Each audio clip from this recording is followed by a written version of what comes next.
Hey, how's it going everybody? It's Tanner here, and welcome back to a new Ninjago discussion video here on the channel. In today's video, we're going to be talking about the identity crisis that Ninjago was having consistently throughout its run. I believe now they finally found a place where they can actually, tread comfortably, but way back in Ninjago's past, and especially in between Hands of Time and March of the Oni, Ninjago kind of experienced a little bit of an identity crisis, and let me actually break down what this means. So Ninjago all along has always been sort of a fantastical, science fiction-esque show, while mixing in the traditional, martial arts of the Asian-inspired culture that of course makes up Ninjago's lore, and it's always been a healthy fusion of those two aspects. But I do believe there was a period of time throughout Ninjago's run where they tried to be a little bit more realistic and a little bit more grounded, and that would especially be in between seasons 7 and 10, specifically seasons 8 and 9. So Sons of Garmadon and Ninjago Hunted are of course seasons 8 and 9, and I do really enjoy these seasons quite a bit. They are some of my favorite Ninjago seasons, but they do, have a little bit of a contrast to them when you compare them to the rest of the actual Ninjago story,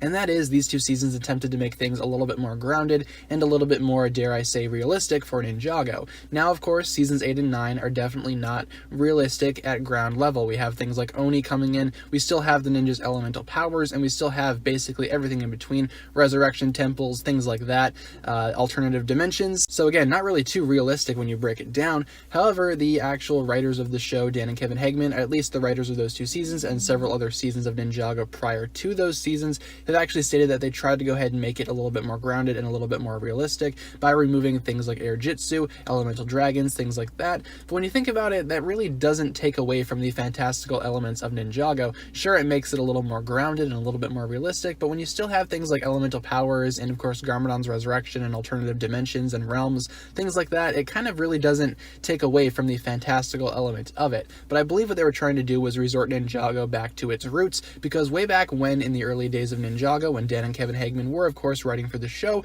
we did not have things like elemental dragons coming out of nowhere and air jitsu from the ninja. We had spin jitsu, and we always will have spin jitsu, but air jitsu was kind of a convenient plot device that the ninja kind of used to get out of sticky situations. And when you look at seasons 8 and 9, there are several instances of the ninja in some sort of peril, where if they would have just used air jitsu or an elemental dragon, it would have definitely taken away from the dramatic flair of that scene. Hence why Dan and Kevin Hageman tried to go ahead and make it a little bit more realistic. And while I do believe it's a very noticeable contrast to the rest of Ninjago, and especially where Ninjago was at the time seasons 8 and 9 were coming out, I do have to agree that removing these things definitely increased the dramatic tension of the episodes themselves and definitely helped with the writing aspect. I'm a big fan of writing, I write all the time, and I can definitely see how this could benefit the actual writers for coming up with actual real situations and real solutions to these problems, rather than just having the ninja, air jitsu out of there or elemental dragon their way out of there. It definitely makes sense from a writer's perspective, but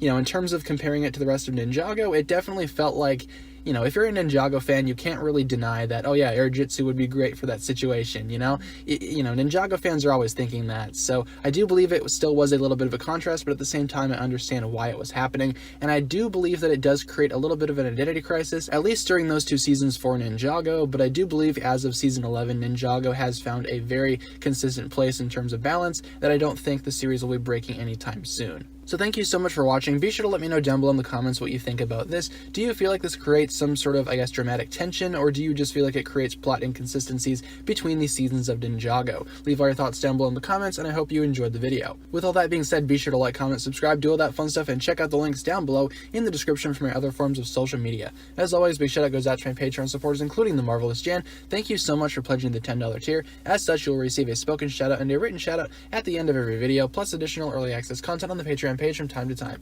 With all that being said, guys, thank you so much for watching this video. Once again, my name is TannerFishies, and with that I bid you farewell.